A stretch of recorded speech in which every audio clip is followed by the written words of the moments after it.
نعمل كده ليه؟ ما اعرفش عايزه اطلع خلاص. مش هو ده صغير جماعه خالد علي جوزي ده مش وسيبني فعلا انا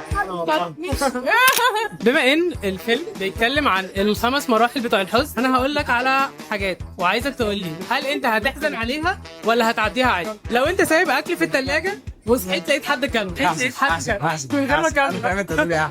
دي بتحصل كل يوم يعني. انا واخويا بناكل اكل بعض فعادي بتترد لي فتمام يعني مش بزعل قوي. هزعل طبعا طبعا، هزعل وعامل اكتر من الزعل يعني. هزعل خصوصا لو عامل حساب ان انا هرجع له يعني في يوم من الايام. لا لا لا لا لا انا مش هنعديها دي. لا لا لا لا صراحه انا اسفه انا اسفه حبيب اخويا يعني هو ما فيش حد غيره اللي بيعمل الحركه اوكي مش طيب، سالكه دي. لو البارتنر نسي عيد ميلادك حزن ونكد. لا قشطه، بس ممكن اتضايق عشان لو هي اتضايقت لو انا نسيت بالظبط، لكن من جوايا صباح الفل يعني. ما انا ما عنديش بارتنر فانا لسه مش عارف، بس يعني واحده ما بيكبر برضه بيبداش في حاجات بقى. مصيبه سودا يعني نسيتها ليه؟ اصل بص انا عيد ميلادي نسيته ليه؟ يعني قصدي ايه الحجه؟ ما اعرفش. بزعل طبعا، عيد ميلادي ده اهم حاجه بالنسبه لي. انا ما حسيتش قبل كده يعني لما البارتنر بقى ينسى بقى. لو عرفت ان اصحابك خرجوا من غير ما يقولوا لك. لا عادي ساعات بكسل اصلا.